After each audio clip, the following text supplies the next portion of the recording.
ఒకవేళ ఆ నీళ్లు కర్ణాటక తీసుకున్న నీళ్ళు వాళ్ళకు రావాల్సిన నికర జలాలు అయి ఉంటే నికర జలాలు కట్టుకోవడానికి లేదు. నిజానికి తుంగభద్ర బేసిన్ అనేది రిస్ట్రిక్టెడ్ బేసిన్. ఎందుకు?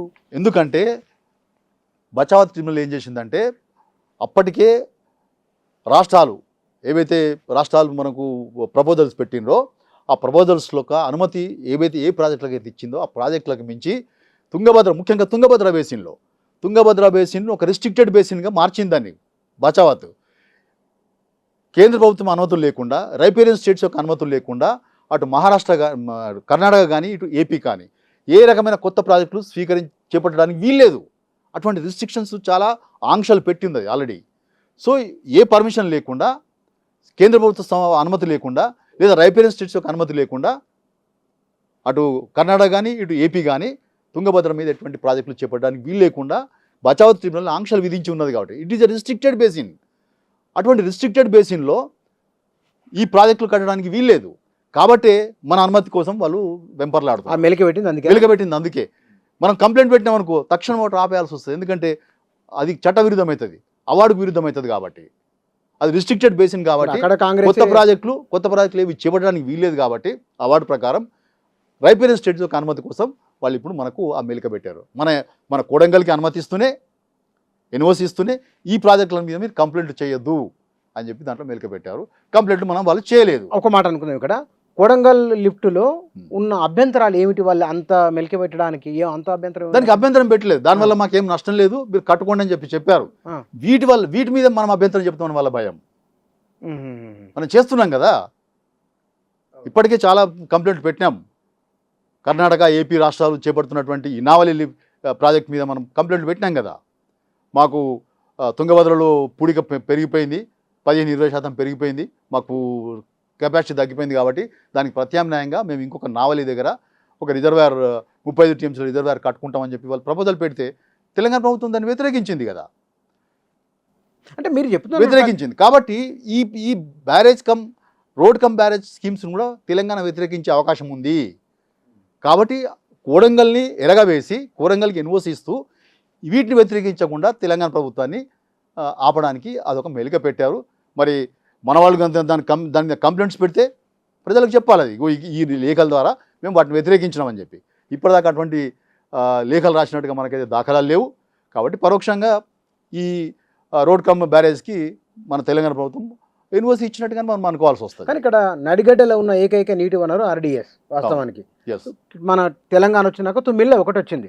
తుమ్మిళ్ళు ఎందుకు వచ్చింది? ఈ నీటి దోపిడీ కారణంగానే. నీటి దోపిడీ కారణంగా ఈ కాలువలకి సరైన స్థాయిలో 770 TMCలు మన సరిహద్దు దగ్గర దొరుకుతలేవు. కాబట్టి చివరి భూములు ఎండిపోతున్నాయి. కాబట్టి మన తుంగభద్రలో మన వాటాన్ని సద్వినియోగం చేసుకోవడానికి కింద సుంకేశ్వర బ్యారేజ్ నుంచి మనం లిఫ్టిగేషన్ స్కీమ్ పెట్టుకొని అక్కడ నుంచి 50,000 ఎకరాలని స్థిరీకరించినాం. పంపులు నడిచినాయి. 2018లో 10 నెలల రికార్డ్ టైంలో మనం తుమ్మిళ్ళ లిఫ్టిగేషన్ స్కీమ్ని పూర్తి చేసి ఇక్కడ నుంచి లిఫ్ట్ చేసి RDS కాలువలో డ్రాప్ చేయడం, అక్కడ నుంచి 50,000 ఎకరాలకు నీరు అందడం అనేది మనం చూసినాం, కళ్ళారా చూసినాం. మరి ఇప్పుడు ఆ పంపులు నడుస్తున్నాయా లేవా అక్కడ రైతాంగం చెప్పాల్సి ఉంటుంది.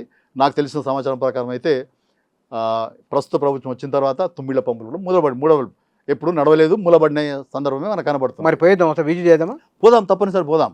మరి ఆ ప్రజలను అడగాలి, అడిగి తెలుసుకుందాం. అది ఈ ప్రస్తుత కాంగ్రెస్ ప్రభుత్వం వచ్చిన తర్వాత తుమ్మిళ్ళ పంపులు నడుస్తున్నాయా లేవా? రైట్. మరి బీఆర్ఎస్ ప్రభుత్వం అయితే నడిపించింది, ఇక్కడ తుమ్మిళ్ళ పంపులు నడిపించింది. సో ఇక్కడ మళ్ళొకసారి ఈ ప్రాజెక్టుల వల్ల మనం 2005లో రూపొందించినటువంటి ఈ గతకాలపు స్మృతి చిహ్నంగా మారే ప్రమాదం స్పష్టంగా కనబడుతున్నది. కాబట్టి తెలంగాణ సమాజం ఇవాళ మేలుకోవాల్సిన అవసరం ఉంది. RDSని గతకాలపు స్మృతి చిహ్నంగా మారకుండా కాపాడుకోవాల్సిన ఒక అగత్యం ఇవాళ మనకు ఏర్పడి ఉన్నది. దీనికి తోడు ఇక్కడ గుండ్రేవుల ఇంకో సమస్య వచ్చింది. ఏం సమస్య? మీరు అన్ని సమస్యలు చెప్తున్నారుగా. గుండ్రేవుల అనేది ఒక ఏపీ ప్రభుత్వం చేపడుతున్నటువంటి 20 TMCల గుండ్రేవుల ప్రాజెక్ట్ కూడా ఇప్పుడు రంగంలోకి వచ్చింది. ఏ జిల్లాది పైన? దీని కింద ఏది RDS కింద సుంకేశ్లకు పైన.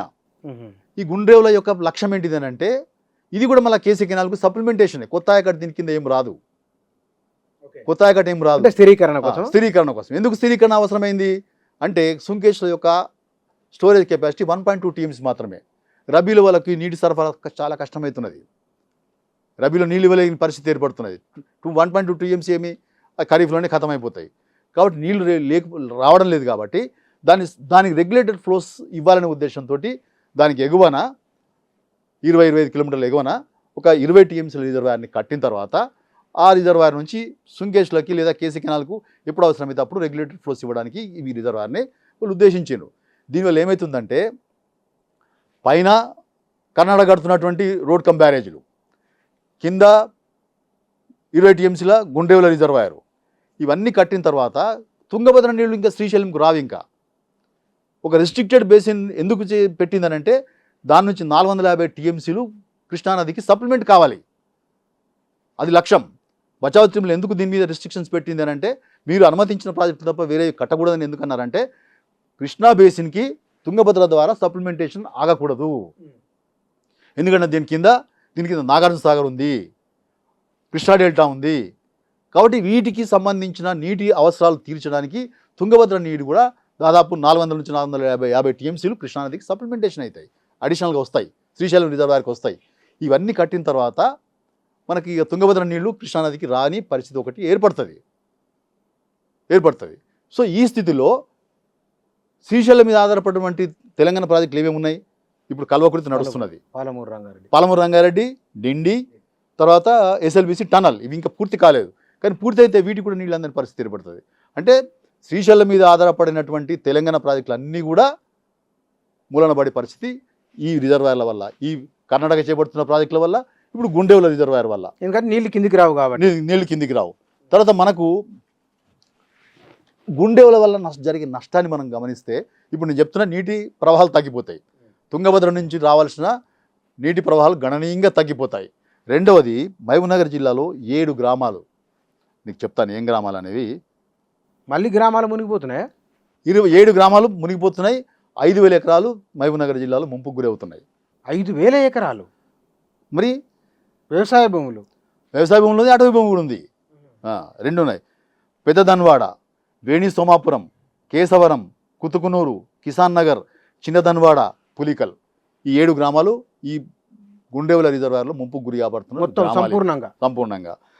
వీటి కింద 7,421 ఎకరాలు ముంపుకు గురవుతున్నాయి. దీంట్లో అటవీ భూములు కూడా ఉన్నాయి మహబూబ్నగర్ జిల్లాకు సంబంధించి. సో ఈ ప్రమాదాన్ని మనం అర్థం చేసుకున్నామా లేదా? ఎవరి ప్రయోజనం కోసం మునుగుతున్నాయి అవి? తప్పకుండా కేసీ కెనాల్ ప్రయోజనాల కోసం. ఇంకేం మనకి నుంచి వచ్చే ప్రయోజనం ఏమున్నది చెప్పాలి, మరి ప్రభుత్వం చెప్పాలి. గుండెవుల రిజర్వాయర్ ద్వారా తెలంగాణకి ఏమైనా ప్రయోజనాలు ఉన్నాయా? మనమైతే గతంలో ఈ గుండెవుల రిజర్వాయర్ని తీవ్రంగా వ్యతిరేకించినందువల్ల ఆ ప్రపోజల్ బీఆర్ఎస్ ప్రభుత్వం ఉన్నంతకాలం దాన్ని కోల్డ్ స్టోరేజ్లో పెట్టిండ్రు. ఇప్పుడు తమకు అనుకూలమైన ప్రభుత్వం వచ్చింది కాబట్టి తెలంగాణలో వాటిని మళ్ళా రంగంలోకి తీసుకొచ్చిండ్రు.